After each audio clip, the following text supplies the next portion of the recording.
If he's trying to hit me with that other hand, all right, it doesn't matter. And I'm just using my hand. Imagine I'm using my forearm. Hi, Sai Karate Illuminati, this is Noah, and I recommend you go check out that original video for full context, but essentially he's going over sort of military combatives and a specific technique where you are taking somebody down with an armbar. He starts with his hand on the elbow, which I'm honestly not fond of. I prefer the forearm, but he does show that next and essentially alludes to the fact that it is an even better way to do it than using your hand, by the way that he says it. And I would agree with that. You've got a lot more margin for error trying to apply pressure with your forearm, and you can apply it with a good strong structure as opposed to trying to push.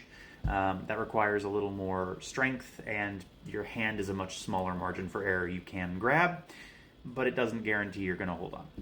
Now, this technique is fairly common tuiri, or seizing hand, in karate. It's even shown in one of Funakoshi's earliest works as the komanage, or spinning top throw. Now, this is an interesting technique in that a lot of people don't think it works.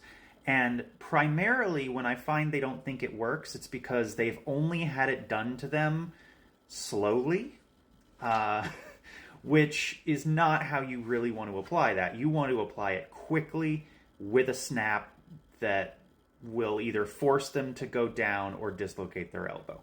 Obviously, that's hard to do in training. It's only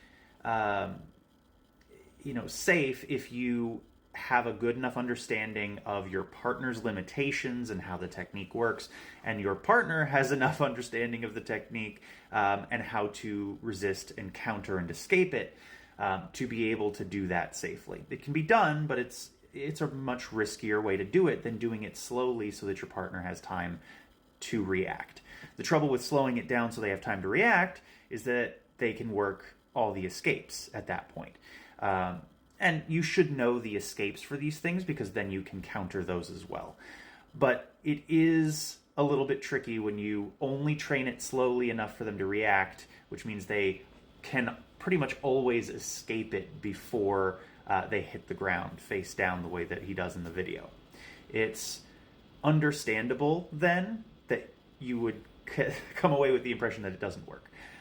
Conversely, there is a school of thought that is a little bit too far the other direction.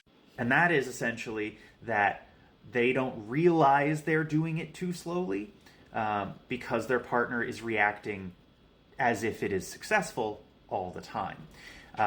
And that can be problematic in its own right because, of course, then you don't really know if it's working because you're only doing it slowly and your partner isn't escaping. You think, oh, well, this is easy. This is a super easy technique. Works every time. And that's not really the case either. It does work. I have seen police officers use this on numerous occasions to take people down and put an arm behind their back and arrest them. It works fine, but it doesn't just work the way that it's usually shown, because the way that it's usually shown is safe. So if you're only practicing it slowly and your partner never tries to escape during that, then you will come away with the false sense of security that this is an easy technique and it works every time. If you only train it slowly and your opponent always does escapes, you're going to come away with the impression that the technique never works, and so why would you even work on it? The reality is the technique works fine. Most people don't train it in a way that gives them the right impression of how it works and gives them an understanding of how to apply it under pressure. Ideally, what you should be doing is starting slow and letting it work, right? That way you get a sense of how to get into the technique, how to make it function mechanically. Then you move on to doing it slowly and adding resistance. You start with basic resistance of somebody not wanting to let you straighten their arm, for example. Then you have to fight the resistance of that pull. But once you're comfortable dealing with that, you start adding other types of resistance, right? They try to yank their arm free. They try and shove their arm free. They try to roll out of it. And those are continued expansions on ways people can escape that you need to be able to counter if you are doing the technique. And starting slowly will give you the sense for how that feels, right? You're applying pressure and suddenly it changes because of how the opponent moves. Then you start to speed it up.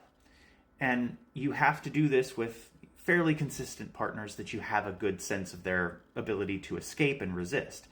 But you start to speed this up and speed it up until you do it very quickly, but maintaining the safety of your partner, right? If you do it too fast for a given partner, they could get really injured. So it's a progression. And that's what I find a lot of martial artists are lacking in their training. They see a technique, they practice the technique, and they decide whether it works or not without going through an entire training progression. And admittedly, if you're not an instructor, pedagogy and scaffolding and training progressions, these are things that don't necessarily go through your head, right? But as instructors, you should absolutely be aware of how that process is supposed to work for any technique that you're teaching, really. So, if you see techniques like this and you don't know for sure if they work or not, you get conflicting information, it's pretty easy to test out. You just have to follow a progression of training that will tell you whether it's going to work or not. And that can also change based on the individual. Now, ideally, if you go through this process, you will come away with an understanding of the concept and principles involved. So then you can apply this to other things.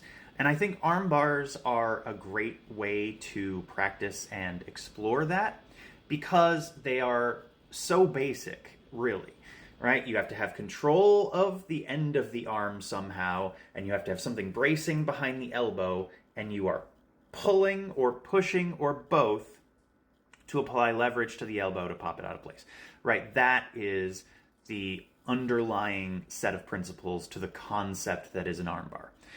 Which means, just as he showed you could do it with your hand or your forearm, you can do an armbar with their arm under your arm completely, with your arm braced on it along the forearm instead of bisecting it.